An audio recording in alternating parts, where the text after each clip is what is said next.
There we go. Okay. Um, Alrighty. Well, good morning, everyone, and welcome back to this third and final part of this Teen Speak adolescent focused motivational interviewing. Of course, my name is Laura Knapp. I'm your host, your technical support person today, and I'm here representing the Resource Basket. On behalf of the World Cap Agency here. We are again very delighted to have our wonderful facilitator, Jenny Baker, from the state of Alaska, serving as the Adolescent Health Program Coordinator. So thank you, Jenny, and welcome back. By now, you should all be Zoom experts. So we'll just go ahead and skip on over and carry on. But please know, just a reminder that we're still in the recording mode, and parts of the breakouts, the secret clubhouse discussions and group debriefing sessions may have to be clipped out. Our intention is to respect your individual privacy as well as the clients that you work with. So the final editing part will be uploaded onto our Resource Basket YouTube channel. And because today is the last day, please help me and Jenny improve our future virtual workshop experience by taking our online training evaluation via the SurveyMonkey. And I'll go ahead and provide that link in the chat box as well as in our email format. So, but before I let Jenny take control of this final workshop session, let's go ahead and warm up with a quick, fun 2 truths and a lie. And of course, this part will be deleted from the recording. So if we could have like 2 or 3 brave volunteers to share 3 statements about yourself. 2 of them are true. That's what I've really come away with. Thanks, Laura. Yeah. And until we can process our own trauma and where we've come from, it's hard to set aside that, experience in order to listen to someone else's. And that's where that idea of trauma stewardship comes in, is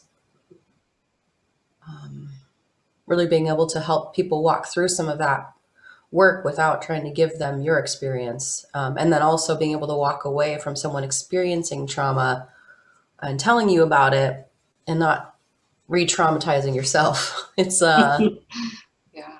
it's a lot of self-protection and co-regulation, a lot of work, and but all those words really mean truly is being able to take care of yourself and others emotionally. And that's hard work.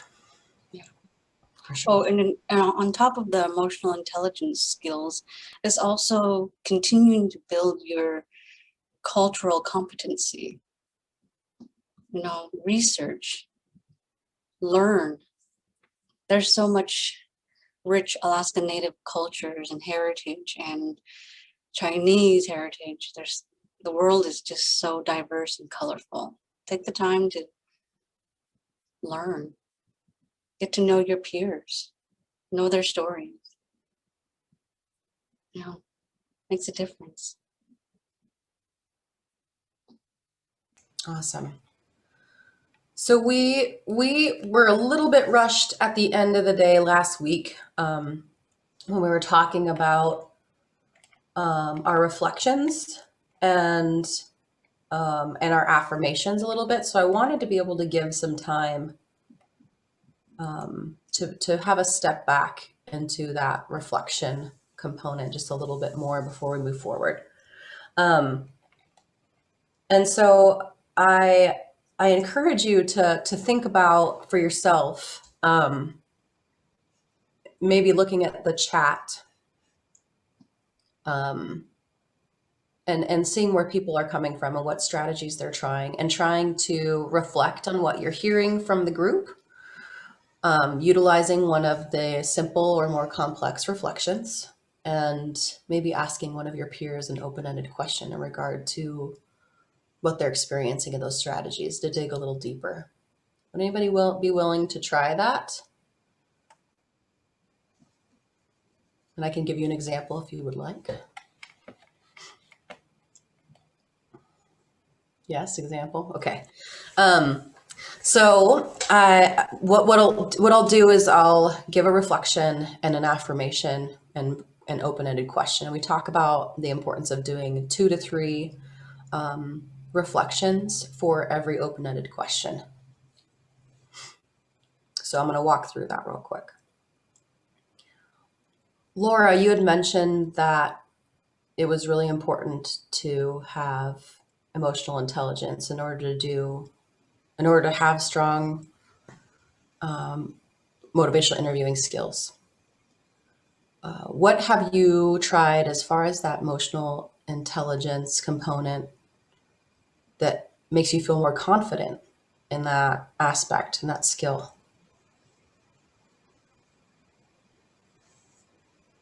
I feel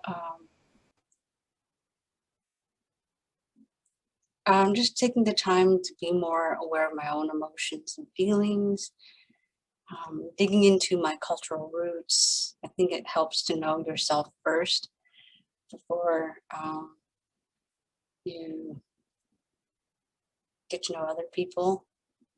I think, yeah, it starts with yourself and being in tune with your mind and soul.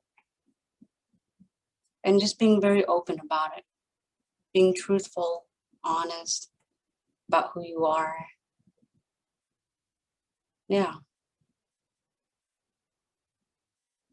Thank you for sharing that. I hear that you really find it's important to be introspective and self-thoughtful about who you are and where you've come from, and also where others have come from, in order to be present to hear someone else's story. You take a lot of energy and time to really prepare yourself to be there for people. When you take care of yourself first, then you're more open-minded to different approaches in other people's lives. Yeah. Yeah. So did that make sense? Was that helpful? That was fabulous. So to give you an idea of like what an open-ended question sounds like, and then what a couple reflections might sound like, and an affirmation. Is anyone else willing to try based on what we've heard so far from in the chat from either Molly or Seraphima or Leona or Bobby? The chat's probably a little bit small here. Or if someone else wants to just, based on what we've experienced so far, just practice with maybe not an open-ended question related to the, just, knowing this is our third week together. So if you know your participants a little bit more, you could ask that. No worries, Leona. I threw a random activity into the mix here, and we're just practicing our open-ended questions, affirmations, and reflections.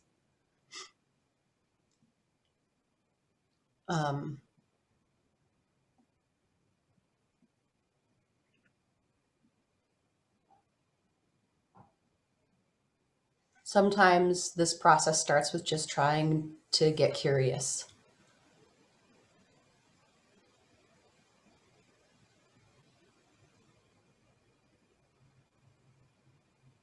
And I'm putting you on the spot, so that's hard. So I'm just going to give a couple seconds here for anyone who wants to step up or breathe.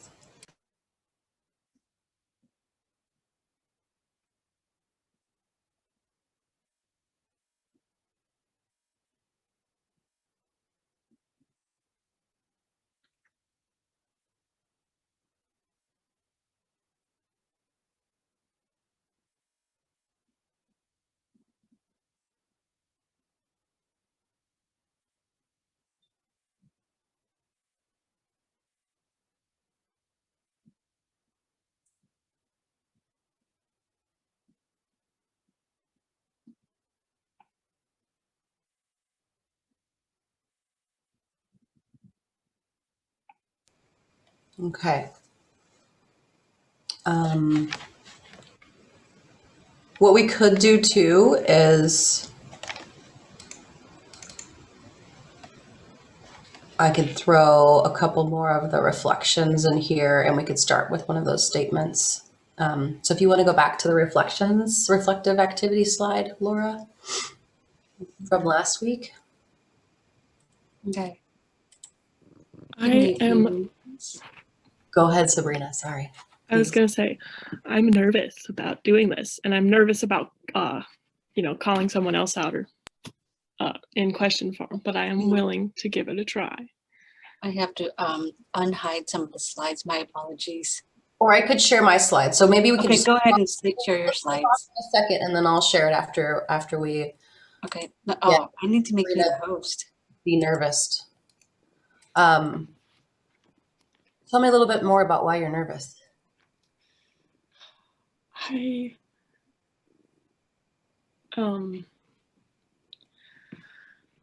not, it's tough sometimes to pinpoint why I'm so nervous, but maybe I'm intimidated because everyone I've met in this group so far has just done an amazing job with communication, and so maybe it's a little bit of intimidation, and because I'm relatively young and closer to the adolescent age than the older age. Yeah. Sometimes thanks, Leona. Sometimes we have,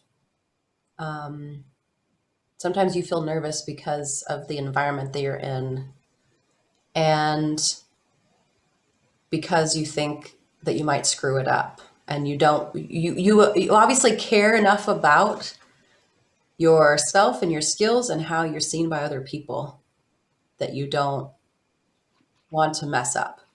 But in order for us to, not to reference a kid's cartoon, but you kind of have to be scared to be brave. So your willingness to even say that out loud is honorable, and I appreciate you being willing to step up and say that. And we will screw it up, and that's totally okay. No one's an expert here. I'm not even an expert. That's why I train on it, so I can keep practicing. So so thank you for willing to be able to step up and try new skills. And your feelings are totally valid, and I appreciate that you're willing to say that. Thank you. Yeah. Can I say something? Yes, please. I was in a group with you the last few weeks, and I honestly didn't think that I couldn't tell you were nervous. You did a really great job at speaking, and I could tell you were it was coming from the heart. And personally, for me, when you're speaking from the heart, it's genuine and it's true. And that's what I saw in you. And I think you did great, honestly. And I think you have an advantage because you are younger and you can pretty much relate to what they're going through, at this time. So I think you're doing an awesome job. Keep it up. Thank you so much for those words. Yes. And it goes back to what you're saying, Laura, like the empathy piece. Like if you are, even when you're close in age and close in perspective, you have that capability of being able to speak as though you would want to be spoken to. And that is part of the being heard and validated. Yeah, that was great, Leona. Thank you very much for encouraging and giving an awesome affirmation. So triple high five. All right. So hopefully that was a little more empowering. And would you want me to throw a statement out there and then we can work on it? Sure. Okay. I really just don't want to go outside today. I don't really want to. I'm being outside. I just hate the cold. So there's a statement for you. And I'm going to work on reflections and then an open-ended question, right? Mm-hmm. Jenny, I hear that you're feeling a little frustrated with the weather and it's not making you particularly happy that it's the way it is outside because you don't want to go out there. So you don't like the cold very much. Tell me more about why the weather makes you uncomfortable or why it's preventing you from going outside. Awesome. Very good. Perfect. Those are so the pieces that you were hearing me say. You've not just taken a simple reflection, but you also took it to mean that there might be something underneath that, and then to investigate a little bit further, as opposed to me just being like, "Ugh, I just hate the outdoors." Maybe it's because I have Raynaud's syndrome in my hands, and my hands get really cold, and I have really terrible gloves. But you've asked for more clarification instead of made an assumption that I'm just crotchety and hate winter. Excellent. Thank Awesome. you. Thank all of you guys for giving me that space to be comfortable being uncomfortable. I've been trying to teach my students that, and I really appreciate you guys helping me do that today.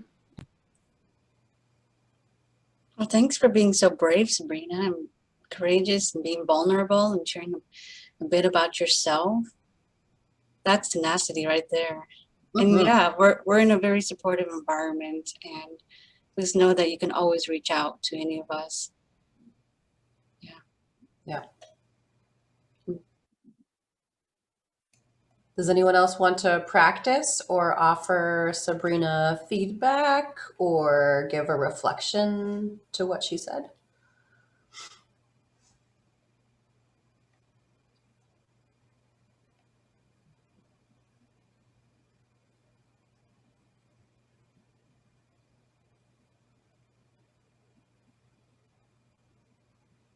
Okay.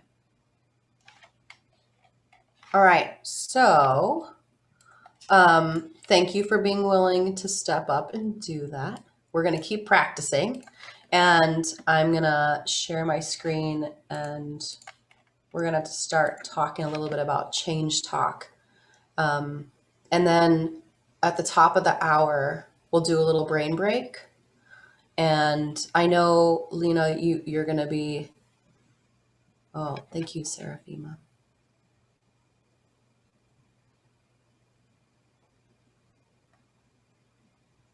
Great. It's okay to make mistakes. We're humans. Yep. I get nervous too. Yeah. So Seraphima, that's a perfect example of an affirmation. So you are, because you're talking with Sabrina in chat, but it would be like that. You are brave for opening up and feeling vulnerable, but still talking. Yeah. Heck yeah. All right, here we go.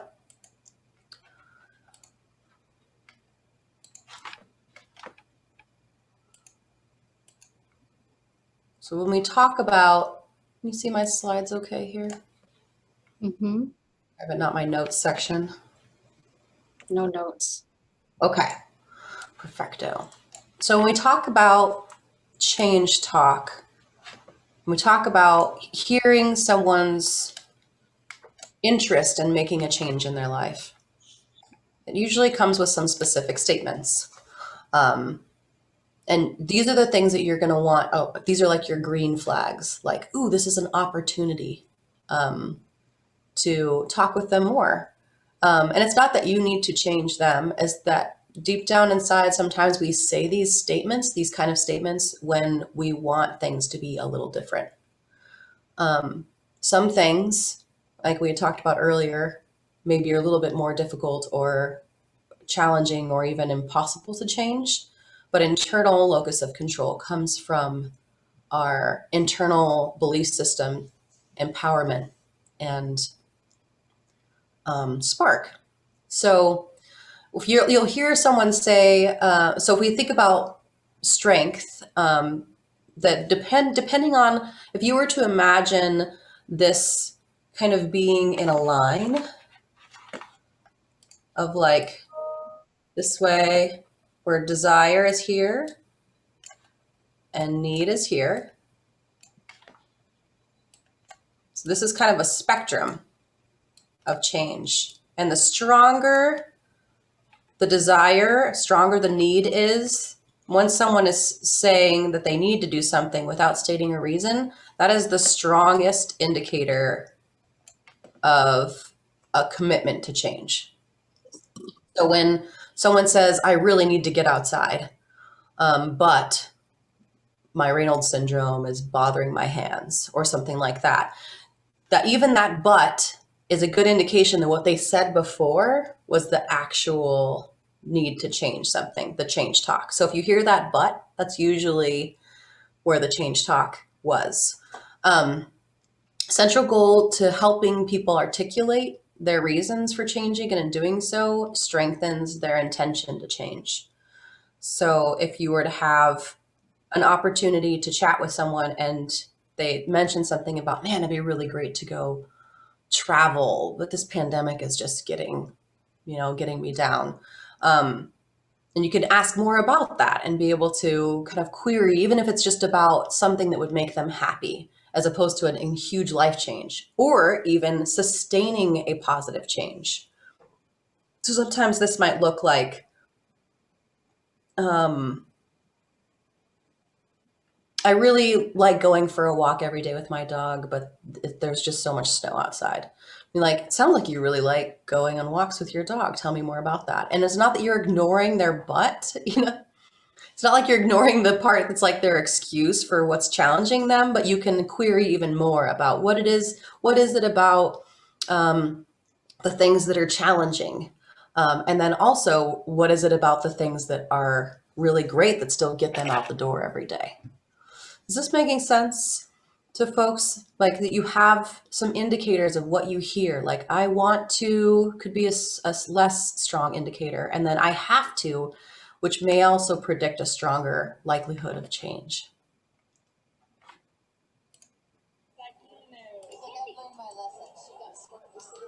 Sorry. Why isn't it clearing?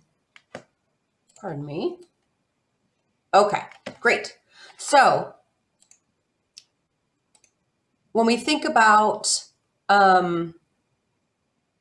this personal change, also this desire could sound a little bit like they're making types of statements and you're hearing them, but are you truly hearing maybe the parts behind what they're saying? Like if someone's saying, I wish I could, or I want to be, it might sound like, I wish I could lose some weight. Or it might sound like, I want to be better in school, but math is hard. When you hear that but, that's that change talk piece. So reflecting on the change first, instead of jumping in to solve the but. So like really checking that writing reflex, and really focus on that positive first, and then drawing out later, when you have a little bit more information, their challenges. I could put my phone in the glove box, could be more like an ability thing, or I could wear my helmet while I'm on the ATV. And I can control my anger. So could and can are about that ability.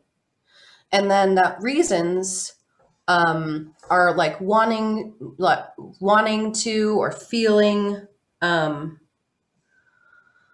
depressed, or feel like if I want better grades so I can go to college, or feeling depressed keeps me from going to school. Those are things where you can reflect on the thing, or reflect the feeling that they're feeling, they're feeling. You're feeling really sad all the time, and it's getting in the way of what you want to do. And then the need component, the end part there, is like, I've got to start taking my medication, or I really need to get more exercise, are all of those components where we can hear change talk happening. So we're gonna do a quick activity. And part of this is called drumming for change. And so if you could, I know it's going to be challenging. So if you could unmute yourself, except for, I know that Seraphim is not going to be able to do that. So if you wanted to put an asterisk or a letter in the chat box when you hear change talk, when I make the statement, that would be a way for you to participate too, unless you have another way of participating in the chat box. So what I'll do is I'll make a statement about change talk, and then if you hear change talk, then you can tap on your desk. Was that super loud? It was good. Okay.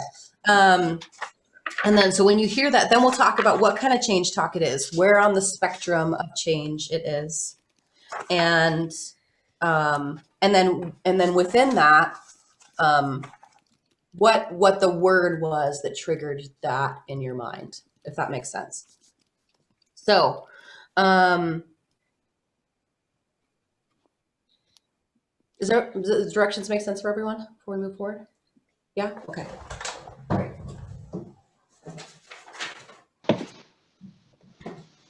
All right, and if you don't hear change talk, that's totally okay. You can say nothing. But you could say, like, what's something that you could say or ask or do to elucidate or elicit change talk or to get more information. Okay? All right, here we go. I think I'm doing everything fine right now. I think I'm doing everything fine right now.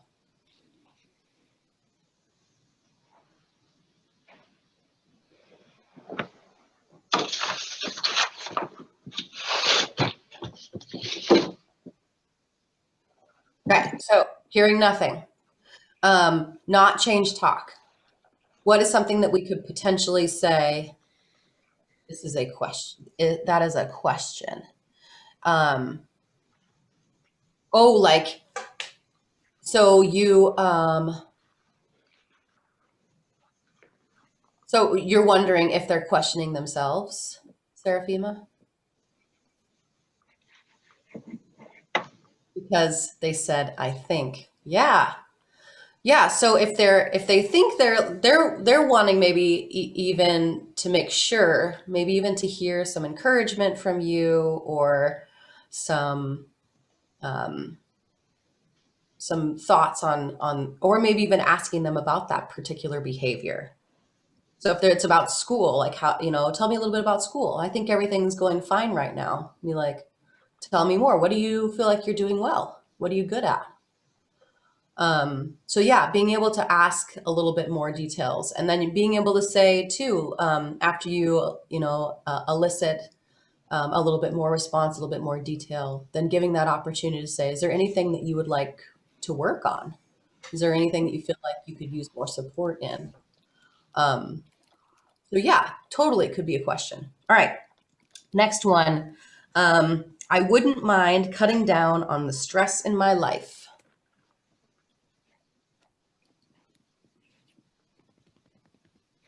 Yes, I saw drumming from Sabrina. I didn't hear drumming from anyone else, but I'm going to go with Sabrina first. So what did you hear? What did you hear? To me, the wouldn't mind. I'm still trying to think about which letter of darn it fits in, but the saying like I wouldn't mind to me implies that they are thinking about wanting to make change. Yeah. Anybody have else have thoughts on where that might sit in that the darn scale? I can go back once you can see it. Where would that fit? I wouldn't mind cutting down on the stress in my life. Mm-hmm. Yes. Body said under desire. Yes. That I want to. Correct. Area, right? Yeah. Yeah, so that desire is an indication that they might they're that there's probably not a change that's going to happen immediately, but maybe we could elicit a little bit more information from them, and to understand what it is about that change, um, and what it is about that stress that's stressing them out. So getting a little bit more information. Great. Okay, next one. I probably could exercise more, but I don't have any time.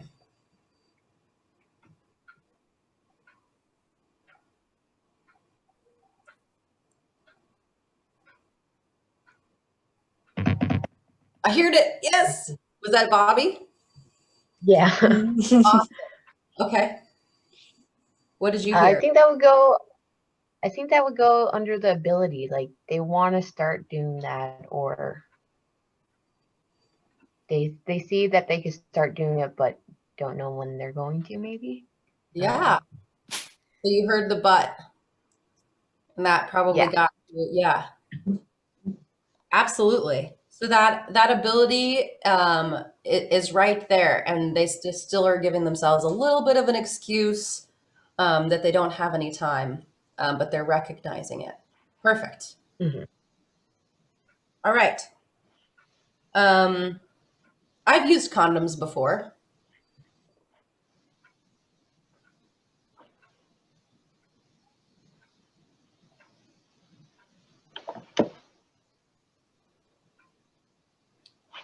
All right, so we're not hearing drumming.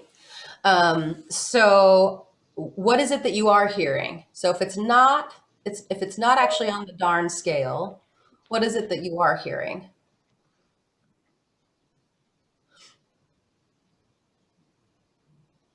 I'm hearing a statement.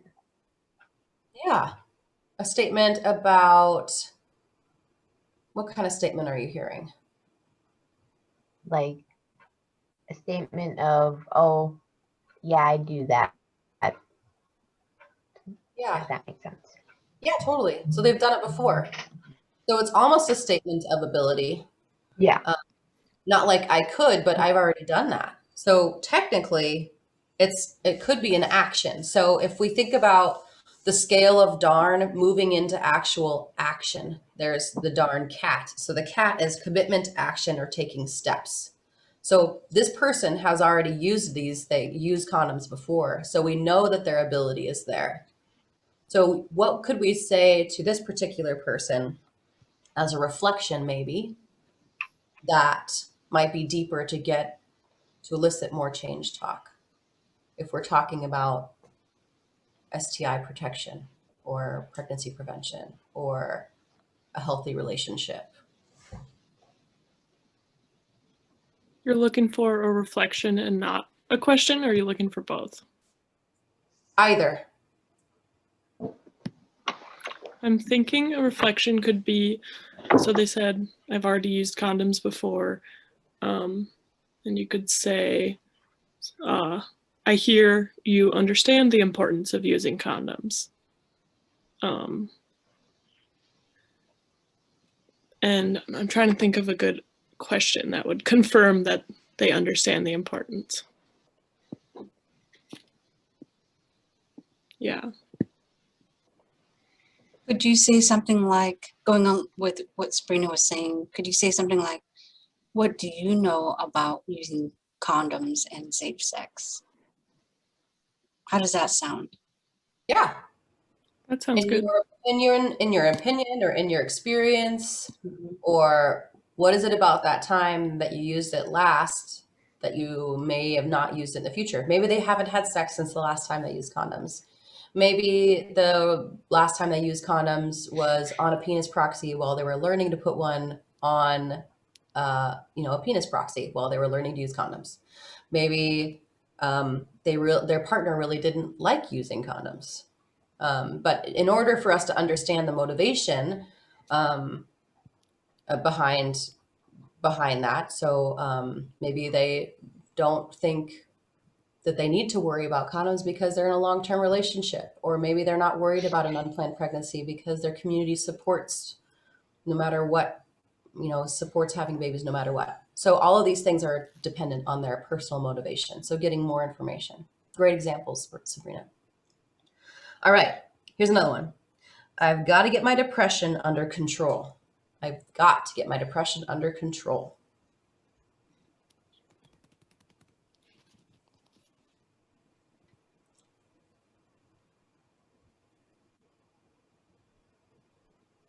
What are we hearing? Need.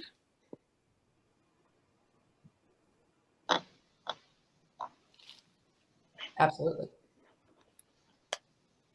What was it It's- that flagged you for need?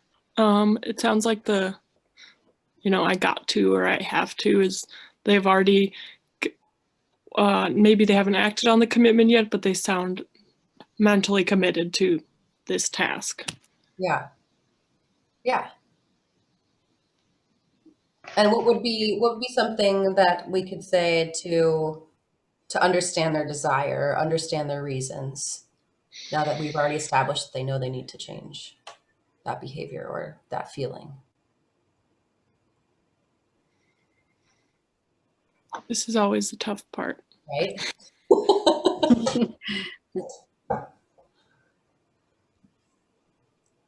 Maybe, what are some ideas you have? Or tell me more about what you would like to do to work on your depression. Yeah. Yeah. And you could also start with the reflection as well, saying that, it's scary to be depressed all the time. Mm-hmm. And there are times where you've felt happy. Tell me about that times that what you were doing for yourself that made you feel happier. When were you managing your depression in a way that was helpful for you? Those kind of things that kind of get you an idea of what they've done in the past to get their understanding of what their desire is, because they've already made a commitment to themselves, like you had said. Mm-hmm. Awesome. Okay. Drinking is no big deal. Drinking is no big deal.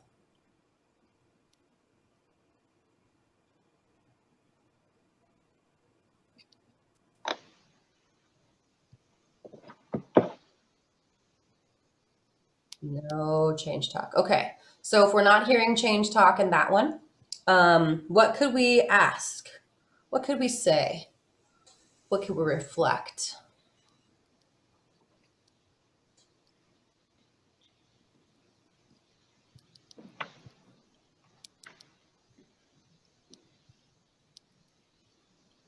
You could ask why. Why do you believe drinking isn't a big deal? Yeah. Yeah. What about drinking is not a problem for you? Yeah. And the why is always challenging, right? Because they've already kind of told you that it's not a big deal for them, but understanding that reasoning for them and behind it is easily used as why, but not but and finding a way to ask it in a way that doesn't sound like a judgment. And not that, why do you think drinking is not a big deal? Not that that sounds judgy, but finding a way that might work for them to give you more information. Yes. When it also comes to like these kind of statements, sometimes it's interesting to find out, like kind of query extremes, we call it. So like no one in your family's ever been impacted by drinking. Which sounds kind of like, well, actually there was this one time where, my aunt was on a road trip, and then you might get a story from them. And then you could say, so drinking could be a big deal for some people, but not for you. How do you make sure that drinking isn't a big deal for you? And maybe it's that they just don't drink. Or maybe it's that they are really conscientious about their limits. So getting a little bit more information behind that's a good one too. All right. I've got two more. I think about wearing a seatbelt when I'm in the car. Oh, I will think, this is helpful. I will think about wearing a seatbelt when I'm in the car.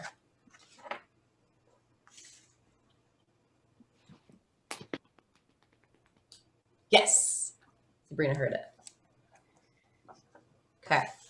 What did you hear? I think it's I think it might be a need. I am not exactly sure, but I hear them knowing that they should. Mm-hmm. So maybe it's similar to I'm not sure if it's more like I have to or I could wear a seatbelt in the car, but an inkling of commitment and desire to want to do that thing, but no Yeah. reason. Yeah, like I'll think about it, but that doesn't really say that they're going to do anything. So maybe it's not even desire. Maybe it's that they're just wanting to get you off their back, like to just not have the conversation, and that's okay too. And what's something that we could say to find out where they might be on this darn scale here?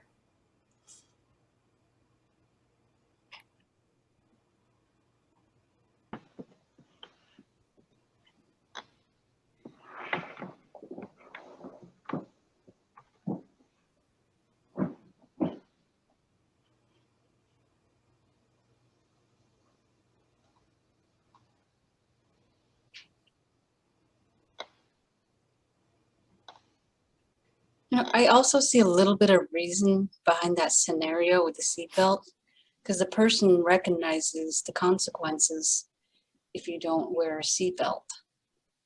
So there's both a reason and a need.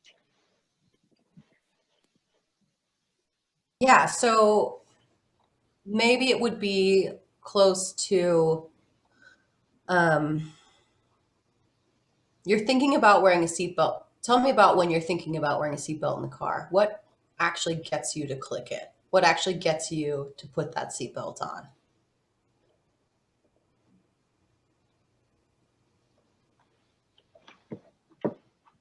That's all right, Leona. Thank you very much. Thanks for joining us. Thank you, Leona. Take care. All right. This last one. I've gotten rid of all the junk food in my house. I've gotten rid of all the junk food in my house.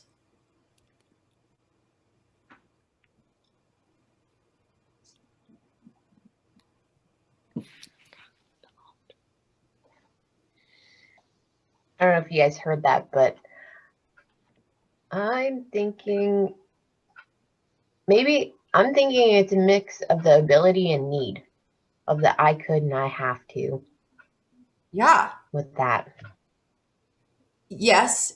And it's also on that, they've already made a commitment. So this is past the desire, ability, reasons, and needs. They have actually made a commitment to moving forward. And that is huge. That is definitely taking action towards further change.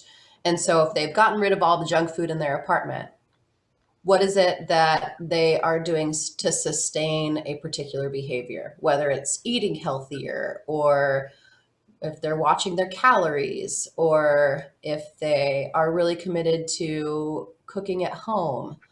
So finding all those different pieces and asking a little bit more information, because they've made a commitment to themselves by getting rid of the junk food.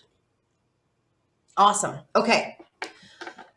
Thank you for participating in that. So remembering too that there is this CAT piece, that commitment, action, and taking steps. And that's where we want to get people, if they're wanting to make a change, is to help them elicit what it is about their current behavior that they want to change.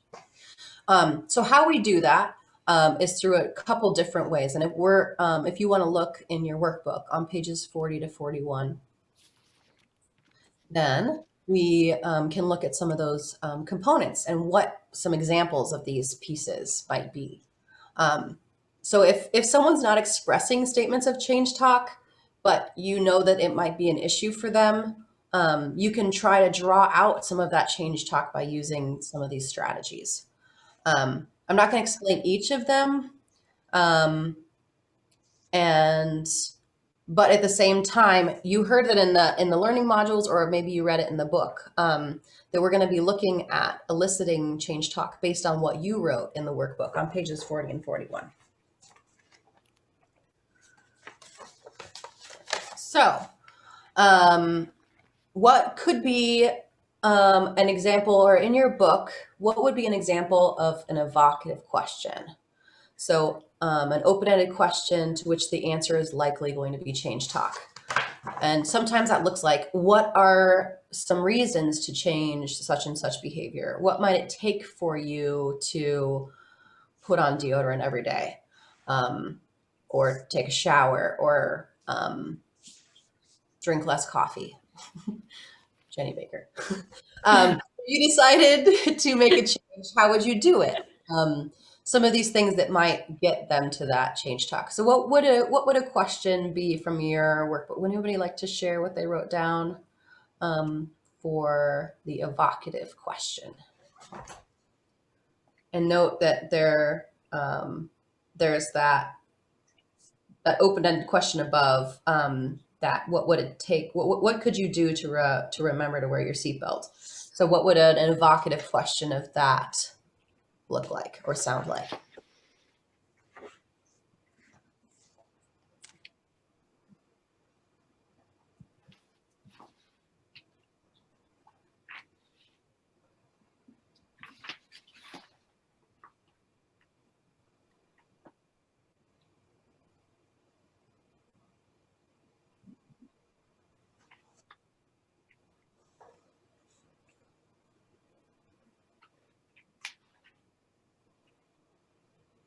All right.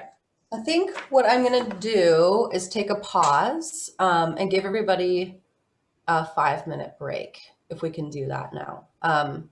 So I feel like we've been going through pretty quickly, and I added a bunch of more activities early on. So if we could take a 5-minute break and come back at 10:12, I would greatly appreciate it.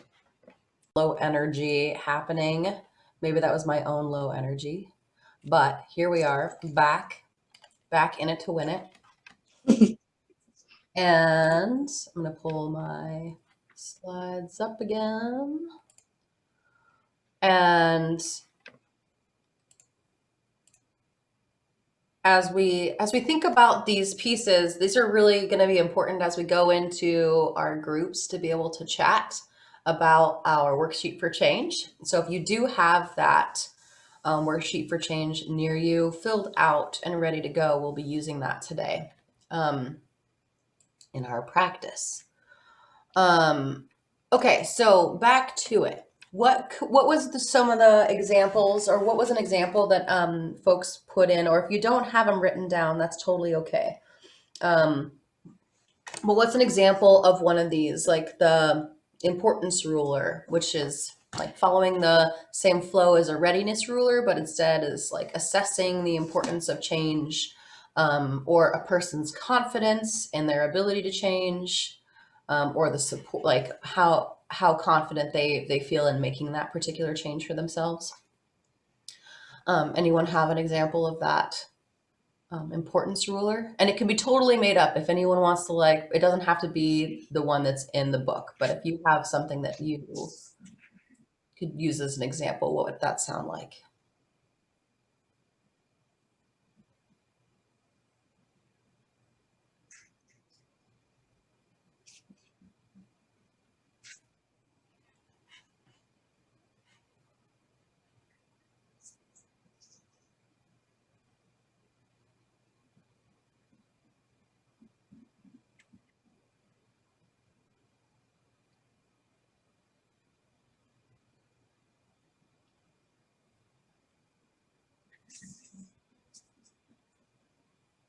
And if we don't have something, that's totally okay too.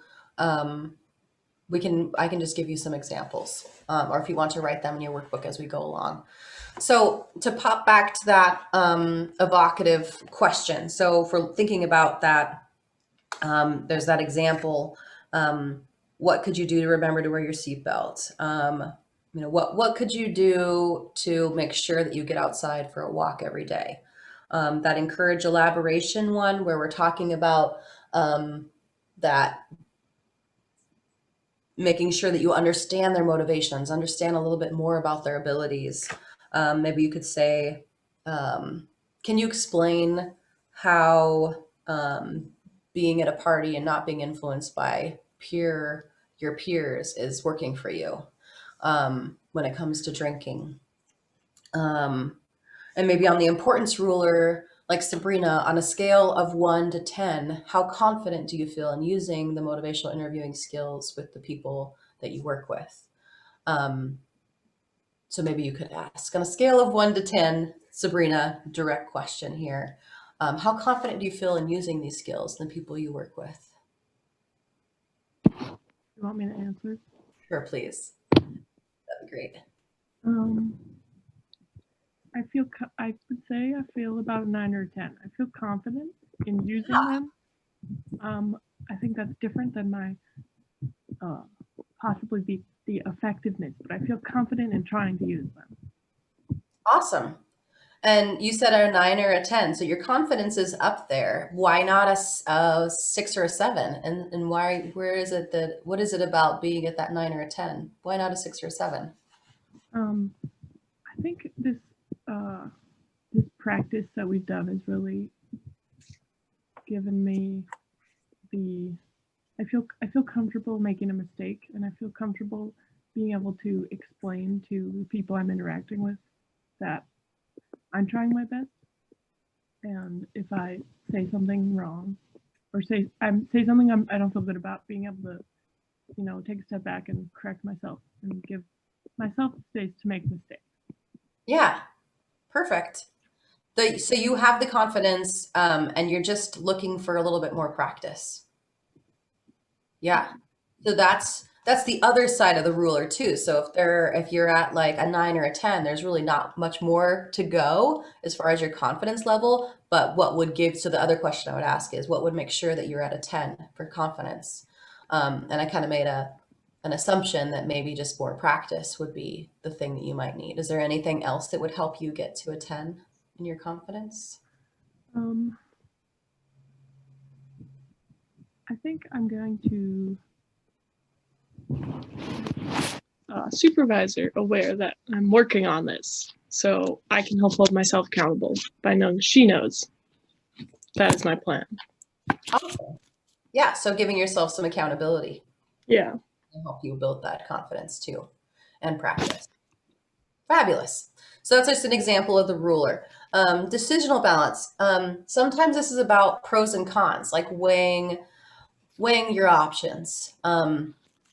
So when we think about decisional balance, what is it about going outside that you really enjoy? What is it that's really hard? But usually I like to do the negative part first. So what's some of the challenges of getting outside every day? And you could say like, oh, it's just about being cold and getting layered up and blah, blah, blah. But then you could say also, well, what's the one positive thing, or what's the positive things that you enjoy about making sure you get outside every day? And then you can look at those positive influences for themselves. And then finding out for them, like, what would be one other thing that we could make sure, or that you could do to make sure you get outside every day. And then that gets them to that, taking steps towards change and sustainable change. So that's kind of the overall, like some days we're going to fail, right? Some days we want to like hold the couch down and watch a show or read a good book or knit or crochet, and that's legit. So we're not going to be perfect human beings every day, but it's sustaining a behavior for themselves and remembering why that's important is part of that decisional balance. Talked a little bit before about the querying extremes. So, and this is kind of like the knock on wood scenario that I like to call it, like, what's the worst that could happen? But really asking them about that, like if you were to keep drinking every night, what would happen? What would be some of the things you might have to worry about if you drank every night? Or if you continue to go outside walking every day, what's the best thing that you could that could happen? I might lose weight. I might be happier during the day because I actually get exposed to light. All these different pieces. So, kind of like, what's the worst or what's the best that could happen? One of my favorites too is this idea of looking back and looking forward. This kind of goes back to what we had said earlier about, like, I've used condoms before. You're like, okay, so if you were using condoms in the past, what was one thing that worked for you? Or what's one thing that didn't work for you, and what's one thing that worked for you? To be able to find out in the past, and then what would it be like, or how would your life be different if you continued to use condoms? And maybe it would be like super expensive unless you have clinical access or know how to get free condoms from iknowmine.org. And maybe part of that looking forward too is like, suppose you don't make this change and you continue to not use condoms. What would your life be like? What might happen? So that you're getting them to think about potential consequences or outcomes or benefits from a potential behavior change. All right. So next, Can I make a comment? please. I just want to say thank you for doing that last slide as you did, kind of giving us examples. I think I was reluctant when you first started asking, like, let's, give me an example of a querying extreme. And I didn't want to just repeat what the book said. And so I liked that I liked that you kind of walked us through it. So I think that was better for me than trying to think of examples. So thank you for that. No problem. My pleasure. And hopefully, this is the challenge with the way people learn and this virtual setting too. So it really depends on how you learn best. So giving you the opportunity to hear all of the examples is great. And then my hope is that, if you type it out or you write it down, and then you practice it, then it gets a little bit more stuck in your head as opposed to just hearing my voice over the virtual screen world. So, okay, how many of you were able to complete your worksheet for change for yourself?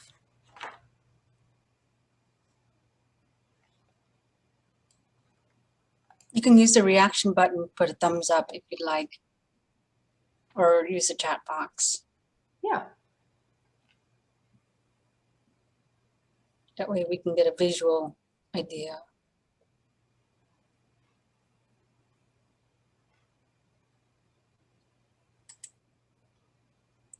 Okay, so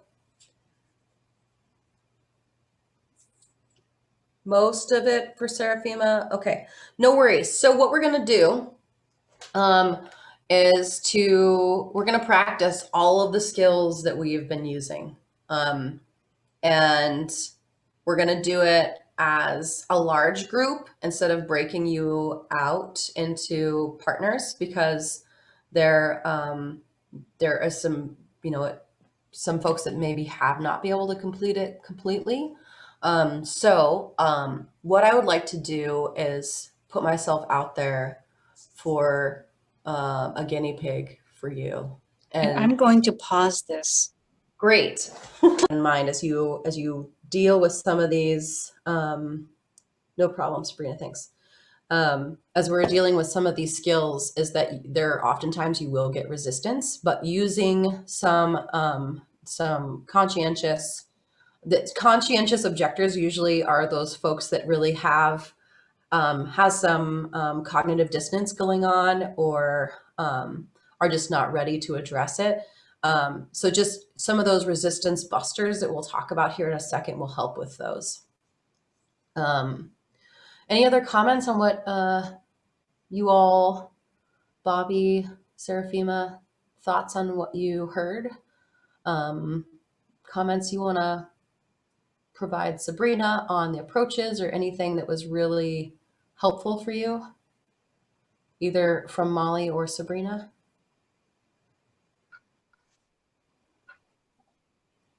I thought that was really good, especially too, and you could track the questions like they were going off the sheet at the same time. So that was helpful. But no, I thought everyone did great. Awesome. I thought that was good. Like a good example. Great. I'm glad you found that useful. And Seraphim is saying, for me, this is all learning because I have never done a motivational interviewing training. Absolutely. Keep coming back, keep practicing the skills. It's definitely a lot. It's new ways of communicating. And that you're still coming back is a good sign. And there might be some apprehension on your own, and some frustration with yourself because maybe you don't necessarily have it yet. And that's totally okay. And normal, a part of learning something new. It is totally like someone compared it in the past with like learning a new language. So as you spend time practicing the skills and screw it up, or feel like you did it really well, I think we talked about last time, like the whoosh effect. Like you'll hear or see or feel an opportunity where you could use the skills, or maybe you used the skills and didn't feel like you did it perfectly well, but to reflect on it or to say like, hey, like Sabrina was saying in the beginning. Oh, we have something here. This training made me think of how I could have handled some situations differently with my adult when they were teens. Yeah, I get that a lot. And maybe how your adult could have handled situations with you when you were a teen. So this other idea of like, wow, we could have totally diffused that in some other way if we were hearing each other out and feeling differently. So you might get caught up in an argument with someone, and someone becomes defensive. Some ways to kind of diffuse that are just to change your behavior. So we talked a lot about co-regulation and the importance of that. So learning to recognize when someone is having difficulty, and monitoring your own response, like to go back to that Q-tip thing I was referencing, it's usually not about you, it's about them. So quit taking it personally. And I know that sounds kind of harsh, but that has been one thing that has helped me kind of diminish the resistance, by acting to diffuse rather than fuel resistance, and finding a way to maintain a neutral stance. So sometimes it's how we phrase things. So how I'm talking with somebody, am I dismissing someone's feelings or concerns? Am I acting like the expert and telling somebody what they need to do or what I think they need for themselves? So the best way to manage some of that resistance is just to change it up, roll with the resistance and totally change your approach. And some of these are like just what we've already practiced. So reflecting on what you're hearing, reflecting on feeling like you seem upset right now. Is this not the best time to talk about what we were just talking about? Is there a better time to work on this together? Sometimes we can go back to the DEERS component. So when you really find that desire, when you really find that the opportunity to really develop some discrepancies in what they're saying. And I think I said desire earlier, but like developing discrepancies. Like last month you said you're really into losing, or not into losing weight, but last month you said you're really into taking better care of your health. And this year you're saying this and this. Can you tell me a little bit more about that? Offering empathy. So that's the E of the DEERS. Like you're really struggling right now to find time, and like us all, we're feeling like shut-ins, and we can't all be master jump ropers like Laura. So finding things that we're good at takes a little bit of time, and it can feel overwhelming sometimes. And then avoiding arguing. So that's the A of the DEERS, avoiding arguments, where you can be like, instead of saying, well, this is what I think you should do, being able to say like, you really don't want to talk about this right now. Rolling with the resistance might look at changing the way you approach if there's a confrontation. And supportive confrontation. Do you all remember talking about that a little bit in the book? The supportive confrontation.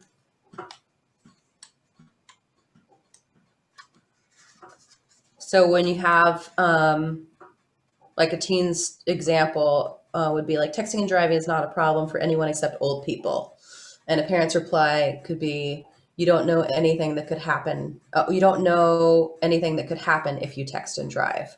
So it's not like you're telling them that they're wrong and not taking offense to what they just said, but really just finding out about like what that deeper level is just like, you just don't think it's a problem at all. And being able to like look into that a little bit further. The other part of that, the rolling with resistance, which we talked a little bit about before, which is my favorite, is like these Socratic questions. And not to ignore emphasizing personal control, because I'm kind of thinking you all know that, but like no matter what we do and say with people about making behavior change, I mean, legit, they're the ones that are going to choose their outcome. We can give them all the information in the world, and they have to be the ones that determine what the outcome is. So some of those Socratic questions. Go ahead, please, Bobby. Oh, I was just gonna say my favorite saying for that, like what you're saying about you could give people all the tools and everything, but it's up to them to use them. My favorite saying is, you can lead the horse to the water, but you can't make the horse drink. Right. It's always my favorite. And that is the most legit thing. Like this horse is about to keel over and die from dehydration, but there's nothing that you can do to force it to drink. I mean, you could probably force feed it, but this is not a horse. This is this is a human. So yeah, I think there are definitely some critical life structures that are a little challenged by this approach, because we always want, especially when it comes to young people, we want to protect young people. Like that's what we all can probably agree on, right? That no matter what, we want the best for our young people. We want to keep them alive. We want to keep them happy and healthy and all of these pieces. So what are some ways that we can inspire them to want those same things? And so those Socratic questions are really about just finding out what they know and what their belief systems are. Like, what's the alternative? What is the evidence behind, young people smoking pot at early ages? What do you know about that? What are the consequences that could be associated that you know of or that you've heard of with young people smoking weed early in life? These are just top of the head examples. And so finding ways to kind of get a little bit more information and see what they know, because they might know all the answers, but it might just be their motivations that you don't understand yet. And maybe that they don't understand themselves. It may be easiest to start practicing your responses to resistance by giving simple reflections.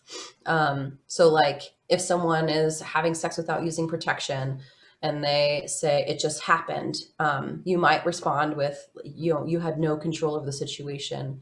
So what might you do differently next time if you're in that situation again? Instead of criticizing, because that's the hard part too, is if it's already been done, the action has already been taken, really being able to reflect on those pieces. So part of this too is just like really taking time to use your book as a resource. So like I have my view turned off here. So one second. There it is. Okay, so I have like these little emojis. I'm going to turn off my virtual background so you can actually see what the heck I'm talking about.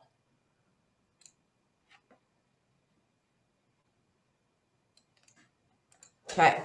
So I have all these like little emojis, marks everywhere on the inside, on the side of these books of like what I really need to work on. And then I highlight that stuff and I Oh, look can at. you, you're still in the virtual background settings. Can you click the X at the corner? There you go. Thanks. Yeah. And you can stop screen sharing if you'd like, so we can see the full image. Yeah. So like each part of the book I'll line particular ones that I really want to take notice of for myself and that ones I really want to practice. And I don't know like what the best learning process is for each of you. But really part of it is just reviewing, rereading, coming back again, practicing with people. Like any one of you can give me a call. We can practice over the phone. It helps everyone. You have a problem. I might not be able to solve it, but come back and we'll revolve it. Sorry, a little vanilla ice cream business You there. practice with your partner, Yeah, totally. but don't practice with your cat. You can totally practice with your cat. That is the ultimate resistance. Oh yeah, that's true. Yeah, if you look at it that way. Yes. So when we try out something new and it didn't go the perfect way, write it down. Think about how you could have said it differently. If you don't want to write it down, that's fine. But reflect for yourself, like how certain situations go, how they feel.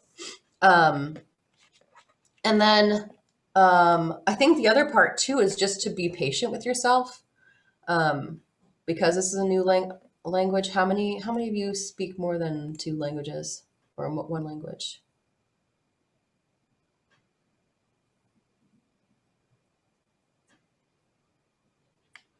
Bobby, how many languages do you speak?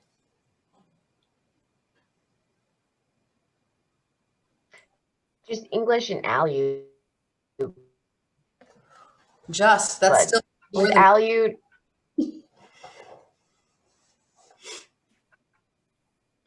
Go ahead.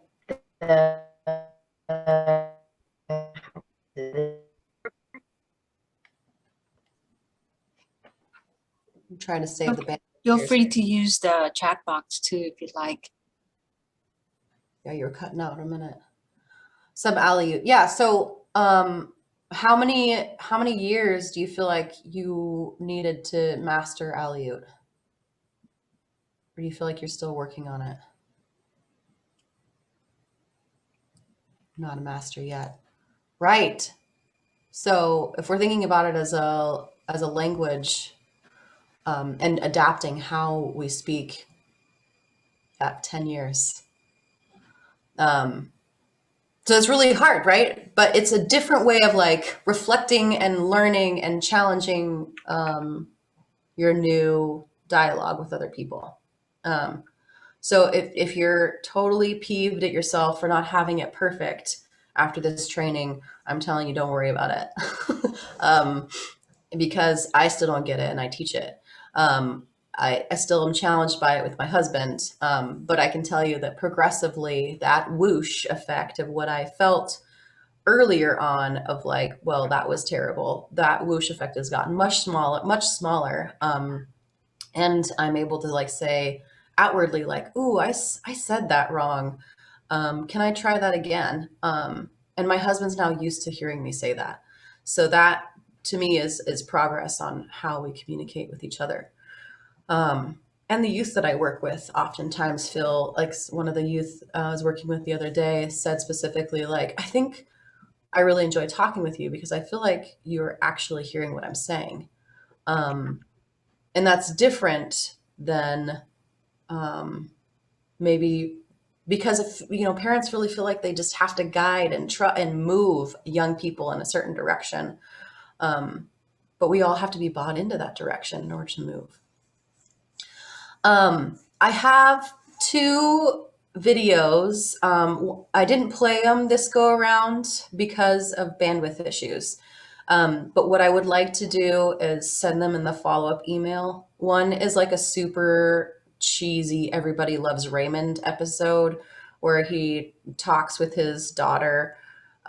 It's funny, it's witty, it's silly, but it also shows him do some specific active listening techniques that are really awesome with younger teens. So like getting on their level, lowering voice, and some really great aspects of just like, hey, we screwed up and maybe that's why you're upset. So a little bit of humility, which is really great. And then the other one is that Rounder's experience with the older gentleman going into alcohol treatment.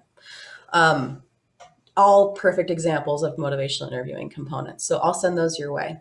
The other piece I think that's just important to remind yourselves is that keep trying, and that as we move forward with the process, and as you learn more about yourselves and what feels authentic in the process, it will get easier every day. Questions, reflections, thoughts from yourselves on how today and how the last 3 weeks have gone. On the first day, I was very nervous. Kind of like what Sabrina was saying earlier, that I felt kind of hesitant, nervous, unsure how I was going to portray the examples or reflect. But now that we have gone through the series, it's okay to make mistakes and be vulnerable, and we're humans. It's a language. It's going to take a lot of time and practice, and I'm glad that we have each other to this sacred space that we could practice. So that's nice. I've learned so much.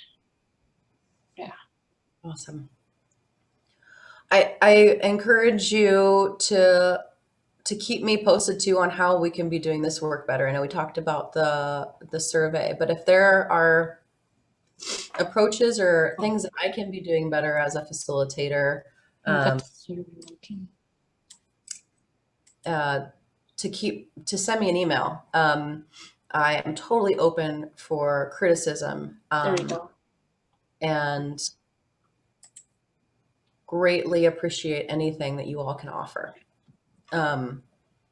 This is, an intervention that's put together based on a ton of substance misuse research, like decades of research, but it's very westernized approach. And so it's not perfect. It's not the only end all be all. So if there are thoughts on how to make that stuff better, I'd love to hear it. And some of the examples that were given, I think by Laura and by Eva in previous trainings, is just really making the examples more Alaska culturally significant. Whether it's, because not everybody has a car, and not everybody is, worried about texting and driving. Not everyone is going to find examples of like maybe more the examples of like being at fish camp and safety and those kind of pieces. So that's some of the other pieces too, is maybe incorporating more storytelling, and but any other ways to make it better, keep me posted. Any other thoughts from Bobby, Serafima, Molly, Sabrina?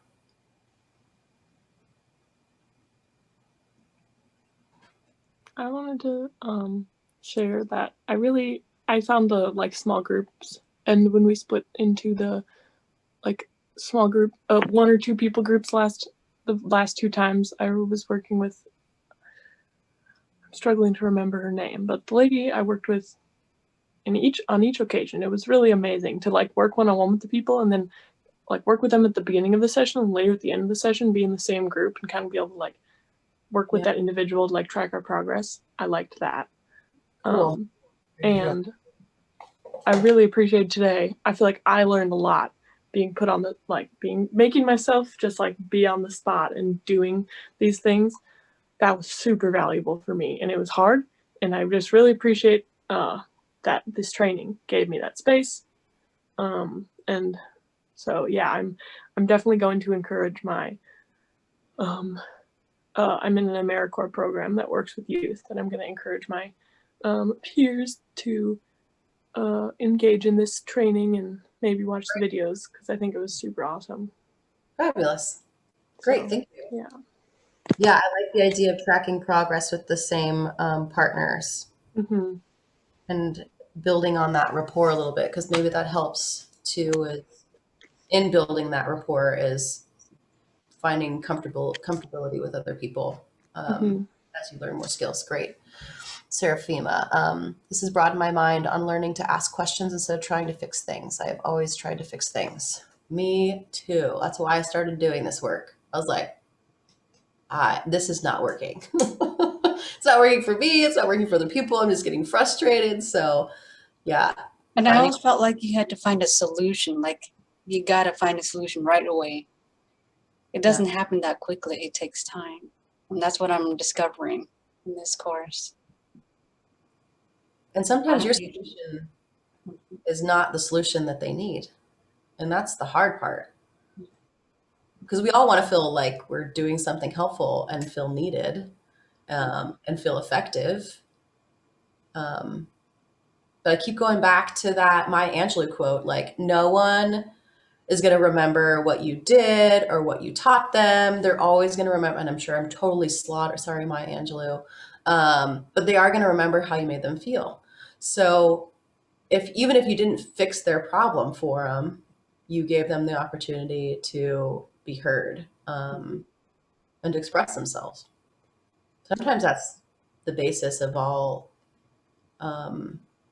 forward progress for humans, is to like hear themselves talk. I mean, there's people out there that are paid to do this for a living. Like, we don't need, and I think that's part of it too, is during, thanks, Bobby. Training was great. Different outlook on ways to start a conversation. Totally.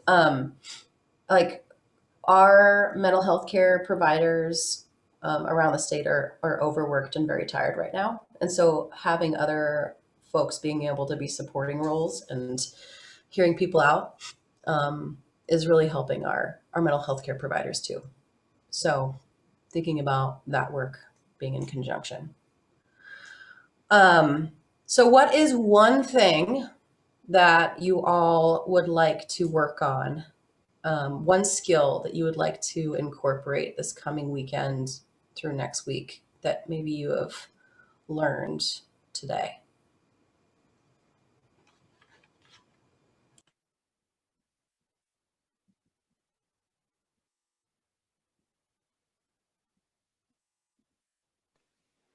I thought of mine. I am going to work on asking for permission to give advice.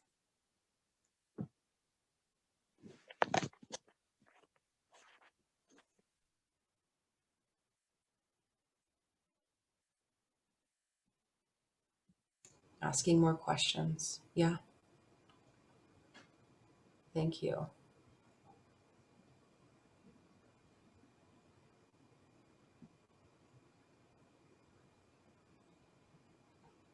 Yes. Open questions. Awesome.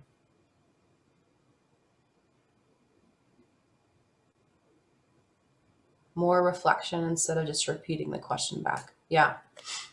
Yeah. So those types of reflections and the affirmations, which are also reflections, a type of reflection, are definitely ways to make sure that people are heard, but then also confirming what you heard for yourself. Those are great ways of continuing the paragraph from your open-ended question and reflecting on what you heard. One thing we didn't talk a lot about, but we touched on it today, was summaries.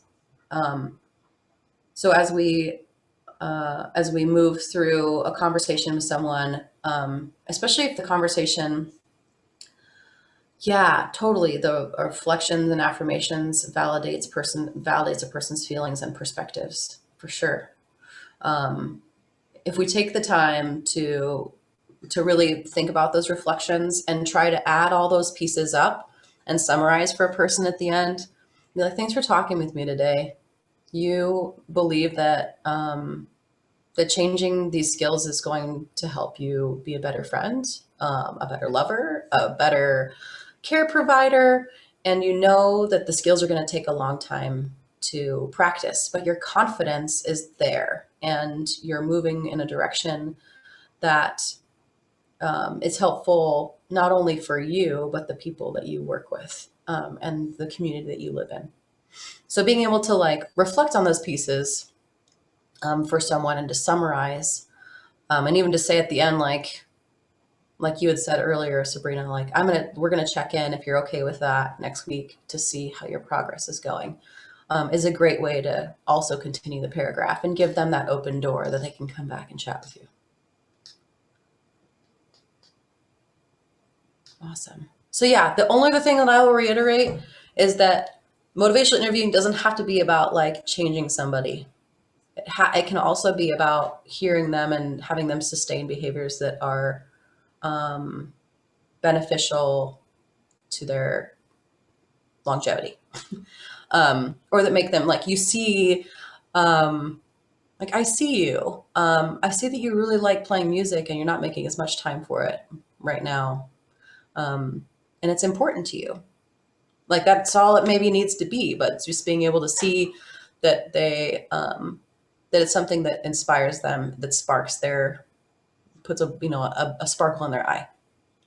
So keep jump roping, Laura. Yeah. Awesome. Well, I'll have some follow-up for you all. Keep trying the strategies out. Anyone that wants to come back and practice again, we can totally do that. I will do a 6-month follow-up where I invite everybody back to have a chat, to practice the skills, to debrief and see where you're at, see where your confidence is at. Please say something funny about exercising. Thank you, Seraphima. And thank you for asking permission. Great practice. Yeah, and while she's typing that out, just to be gentle on yourselves. It's a strange time in life. So just be gentle on yourselves. And thanks for coming back and doing the work. Yeah. Yeah, thanks to you. Thanks to everyone. Of course, yeah, Jenny Baker, our fabulous guest presenter, for for working with us for the last 3 weeks on this valuable team speak, motivational interviewing. So please, continue to practice. Like a language is a practice, and it's going to take a lot of time and skills to keep using those positive discussions and asking questions. So having that, when you integrate those two, brings a lot of good changes in the work, in the youth and the conversations. So you can always reach out to Jenny. She's available by phone, by email, whatever way.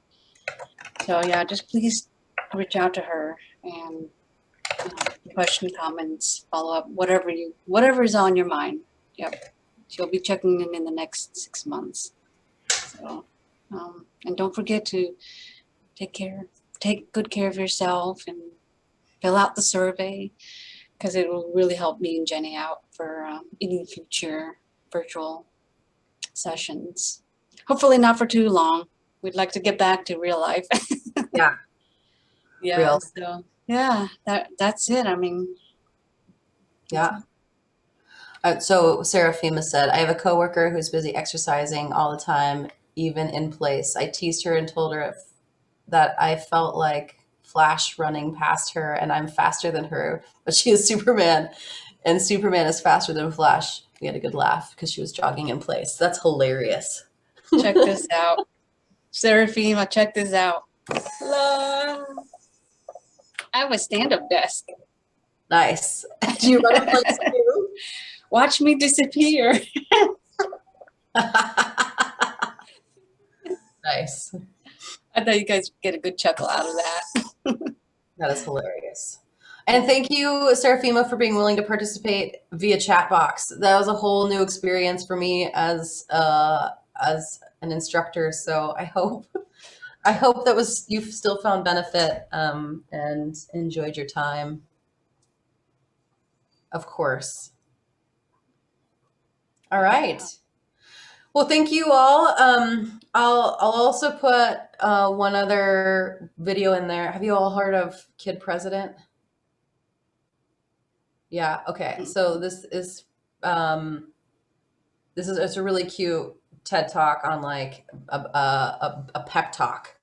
It's not a TED Talk, but it's from a TED Talk kind of. Anyway, whatever. It's called a pep talk, and it's Kid President. He's just like, get your stuff together. Like everything's gonna be okay. We're gonna keep practicing. And so when you need a pep talk, take a look at that.